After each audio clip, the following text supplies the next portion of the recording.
This time on Rad Rat Video, we're playing the Simpsons Skateboarding, possibly the worst game you guys have ever asked me to play. Let's do it.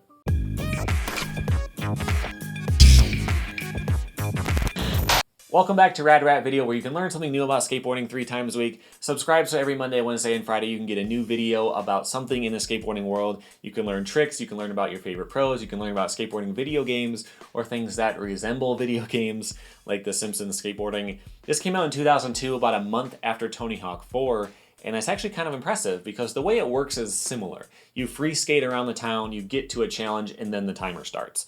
So that's a big upgrade from how the Tony Hawk 3 games used to work. So the fact that it was developed at the same time as Tony Hawk 4 seems like it's kind of off to a good start. Also, they have the original voice actors from the show, which is pretty cool. I was not allowed to watch the show when I was a kid because my dad thought it was way too sarcastic and it would mess me up and make me too sarcastic. Of course, I ended up that way anyway. But I don't have a huge attachment to the show. I have watched it since then. But if you're a huge fan of the show, you might enjoy having all the original voice actors in the game. But the game itself is just terrible. I first played it for a couple of minutes and it seemed like everything was going to be cool. I was looking forward to it. And then I started having a lot of problems. And I realized that this game is not good at all. I looked up the Metacritic review, the score, and I wanted to read one for you. This is from a site called Cinescape. And they scored it 0 out of 10. And they said, "The gameplay is absolutely atrocious. Imagine a game where you can't turn around without fighting the controller, where jumping is completely inaccurate, and the only way to finish the game is completing controller functions that will quite literally have you hating yourself for picking up this title in the first place." So, the overall Metacritic score is 38 out of 100. And when I saw that, I was quite disappointed. A lot of you guys have asked me to play this. I thought it was because you all had great memories of the game and it was a fun childhood thing that you enjoyed. But now that I saw that, I realize I'm in for a lot of pain. So thanks for that, guys. Let's get into it. There are a few modes in the game, like the tutorial mode. You can learn some basic tricks here. The controls are essentially the same as Tony Hawk. Triangle does grinds, square does flips, circle grabs, and X ollies, so you won't have any problem with that. Some of the tricks look okay, but it's not long before you come up with weird names like improbable.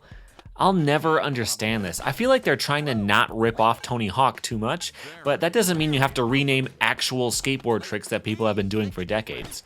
And look at the 360 flip, it looks completely horrible. It's like the animator got a written description of the trick and then just eyeballed it.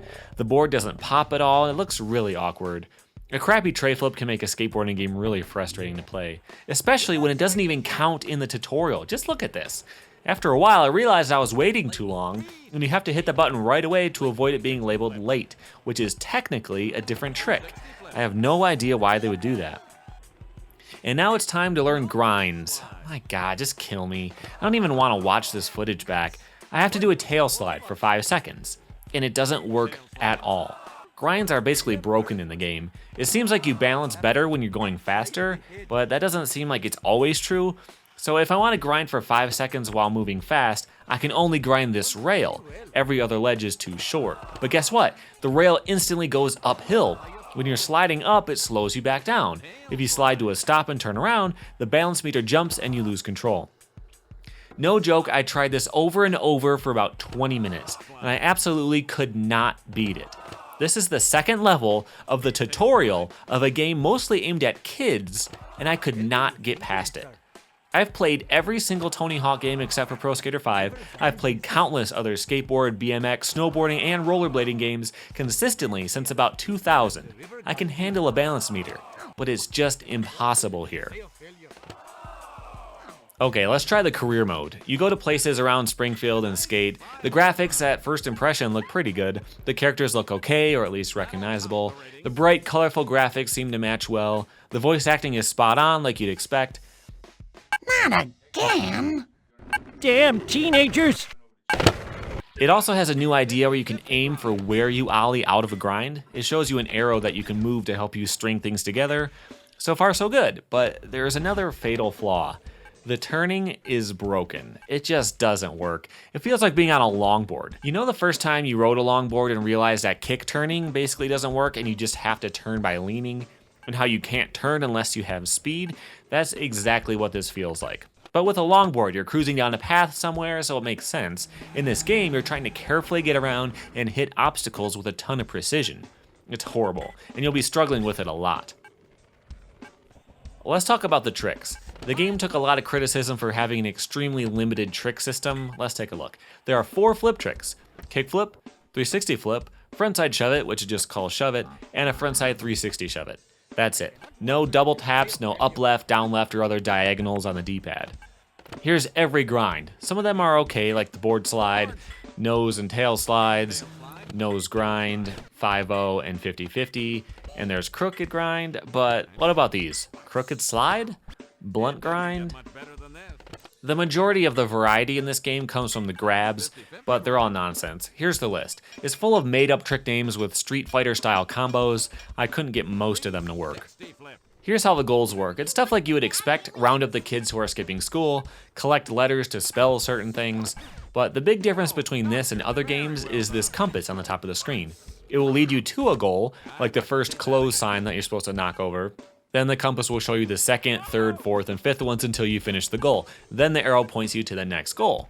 So you really don't have to know what you're doing or plan anything at all. In fact, going out of order can be hard. I found some letters floating around here, but I'd pass right through them. Why? Because it's not the first letter and the arrow didn't lead you there. So you just have to ignore it and move on. Most of the challenges are just find and collect stuff. It doesn't matter what. Follow the arrow and you'll get to a fire hydrant or something floating in the air and you're good most of the time. In this case, it takes you to this spot, but the thing you need is on this power line here. How do you get there? This is another problem with the game. They wanted it to feel like a full-size, living and breathing city, but there are some compromises. There are full city blocks that are just buildings you can't interact with. Some of the later Tony Hawk games had the same problem too, but they always had a way to get up onto the buildings, like benches that had little kickers that would pop you up, and you could at least wall ride them. But back to the power line here, you'll spend a lot of time trying to figure out where this line starts that you can grind. And luckily you can move the camera around. I track this end of the rail to right here, but riding up hills is pretty much impossible. You can't ride straight up or you'll stop. You have to ride at an angle to have any chance. So finding the right spot is a chore, and getting to it is torture. I kept tracking it and figured out that I'll have to grind up to this roof somehow to go from there, but I can't get to it directly. I have to gap from this quarter pipe over here, which doesn't seem so bad, but every step is next to impossible. First, you have to transfer up to the higher quarter pipe. Sometimes that's first try, but with the turn controls, it's really tough. If you make it, you have to transfer off and grind this pipe, but you're more likely to grind literally anything else. If you get lucky, you'll land on it every now and then. It takes a lot of speed to get anywhere before you lose balance, but if you have too much speed, you'll curve around and grind the coping, or just bail. Anyway, if you get into a good grind, you have to grind until it's about to turn and then ollie over to the other rail. Remember the cool thing where you can aim where the arrow goes and ollie where you want? Well, it's not cool here. It just makes it really hard to actually ollie straight and land on the next thing. I swear, these levels were designed for a Tony Hawk style engine, and then they just pasted it into their new engine without testing anything because it just doesn't work. After a ton of luck, you'll eventually get up onto the roof and you'll see this restart point. They put these at some places as kind of like a reset marker in the Skate series. They knew it was really hard to get up here, but I'd rather they fix that instead of giving you the save point. After a dozen tries, you might be able to balance a grind long enough to grab the thing you need. Aside from the collecting stuff, you'll also see these timers sometimes. They give you a time limit to try to get a high score in. You can go anywhere you want, which is nice, but since the controls are so bad, it's not exactly a treat. I had a lot of trouble by the time I got to the second level, but that's because I couldn't beat the tutorial, so I didn't know about manuals. But it's just like Tony Hawk, hit up down as you land. But the difference is that you don't have to revert. You can do a trick on vert and just land straight into a manual and keep going. You can manual about 5 inches before you bail. It's hard, but you can get used to it after a while. I beat most of the challenges in this level, but I didn't unlock the next one. So I decided I better just finish everything I have available, and maybe that will be enough. It doesn't really tell you what you need to unlock it though. So I started trying the contest levels. You just have to get a high score in a certain time limit. Unlike some other horrible games, it does actually tell you what that score is, which is helpful. The only problem is that the score is about 5 times higher than it should be. These are tough. The first one wasn't too bad, but I couldn't beat the second one at all. It wants 40,000 points, and I think the best I got was around 35. And it's hard. I'm pulling out all the stops and trying my best to get the combo up really high, but it's just so high risk. Every time you grind your manual, there's a pretty good chance you'll bail instantly because your balance is so bad. But I got a second place, and that should at least help. Still no new level though. So I went back to the 2 levels I have left, and all there is to do is collect a couple of things. In this level, there's a collectible on top of this train track, but it doesn't seem possible to actually collect it. Over here, you can ollie onto the rail and start grinding it, but you'll never make it all the way up the hill and around the level with the amount of speed that you have. It just doesn't happen. By the way, I have no explanation for why my balance is almost perfect here. I figured out at this point that you can buy more stats, so I bought some more speed and some rail balance too. Still no luck. I tried to track the rail around to the other end to see if I could get on it that way, and it looks like you might be able to get onto it from this building, but you just don't know. I went all the way around that building to get an angle on it, and it looked like the best way to get up was to transfer over into a grind here, then carefully skate over to this rail and try to grind up to the next level, but it's just too frustrating. After 10 minutes, I just gave up. There's no telling this is actually the right way to get that collectible anyway, and I'm sure I'd never be able to hold my grind long enough to get over there. I thought I should give the tutorial another try. Maybe this would give me enough points to move on. I bought as much rail balance as I possibly could. It seems like it's actually pretty high now. This challenge starts with no slides, which I was able to do before, and I beat it again. But still, when you get to tail slides, it's almost impossible.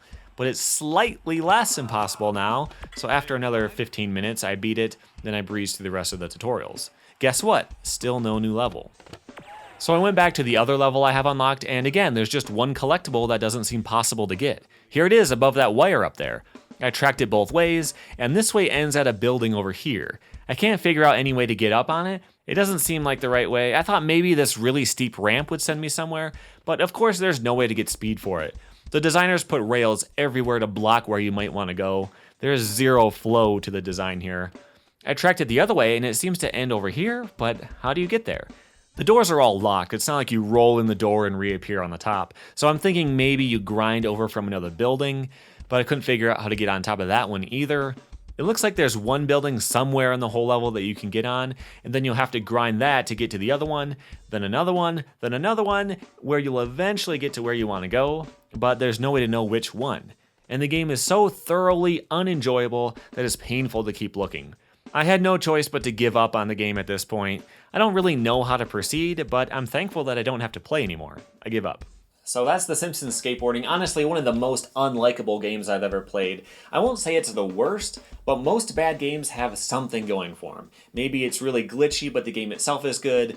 Maybe the controls are bad, but the sound design and the animation are really good, and that makes you want to keep playing. There's at least something going for it. But this one, the only thing that's good about it is the voice acting, and honestly, there's 30-something seasons of the show. You can watch plenty of The Simpsons and get all the voice acting you want and not have to play this game. So that's not much of a draw either. But everything about it is just badly designed. The way the levels are laid out, the way the tricks work, the way everything feels, the way just everything is just so bad and so frustrating and terrible. So I'm glad that it's over. Hopefully I'll find a better game to play in the future, but I have to play them all, so I'm going to end up torturing myself again pretty soon, I'm sure. So that's it for this time. Check out some more videos I've done recently. I do a lot more than game reviews. I have a lot of other skateboarding content that you can check out. Make sure you tap my logo on screen right here in the middle and subscribe. That way you can keep learning new things about skateboarding 3 times a week. Thanks for watching.